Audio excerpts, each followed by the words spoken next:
ఇక్కడ నియామక కాలంలో ఆది కాలంలో చేసిన గొప్ప గొప్ప కార్యాలు దేవుడు ఎంత చక్కగా ఒక్కొక్క అధ్యాయంలో ఒక్కొక్క తీరుగా రాపించిండు. 23వ అధ్యాయము 1వ వచనం చూద్దాం. మరియు యెహోవా మోషేకి ఇలాగ సెలవించాను, నీవు ఇజ్రాయెల్తో ఇట్లను, మీరు చాటింపాల్సిన యెహోవా నియామక కాలములు ఇవే. ఈ కాలముల యందు మీరు పరిశుద్ధ సంఘముగా కూడుకొనవలెను. నా నియామక కాలములు ఇవి. 6 దినములు పని చేయవలెను. వారం వారము 7 దినములు విశ్రాంతి దినములు. ఆ పరిశుద్ధ సంఘపు దినము, అందులో మీరు ఏ పని అయినను చేయకూడదు.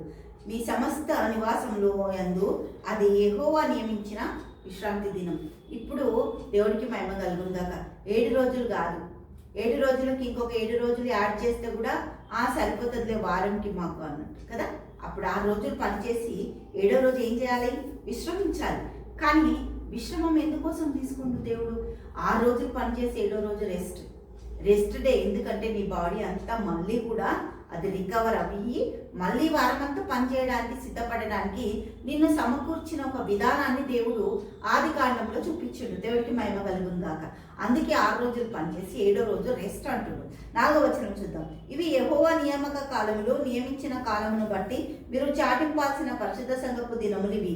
మొదటి నెల 14వ దినమున సాయంకాలం మందు యెహోవా పస్కా పండుగ జరుగును. ఆ నెల 14వ దినమున యెహోవాకు పొంగని రొట్టెల పండుగ జరుగు.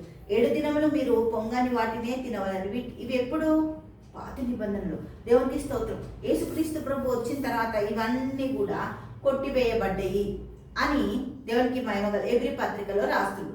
కొట్టివేయబడ్డాయి. కానీ ఈ పాత నిబంధన అంతా నేర్చుకుంటేనే మనకు కొత్త నిబంధనకి మార్పులు. దేవుడికి స్తోత్రం. కొత్త నిబంధనలో మన ఆశీర్వాదాలు, పాత నిబంధన అన్ని మాటలు కూడా కొత్త నిబంధనకి జతపరచబడి ఉన్నాయి.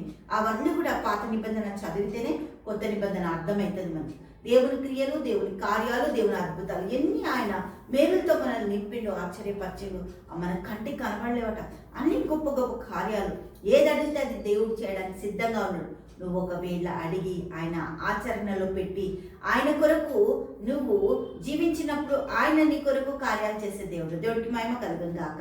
తండ్రి యేసయ్యకి స్తోత్రం. గొప్ప అద్భుతాశ్చర్య కార్యాలు చేస్తుంది తండ్రి. బిడ్డల్ని దీవించి ఆశించి కృప దయచేయి. దాన్ని నింపుతాయి. మీ మేలతో నింపండి. అద్భుత కార్యాలు దయచేయి. యేసు నామములో ప్రార్థిస్తున్నాము తండ్రి. ఆమేన్, ఆమేన్, ఆమేన్.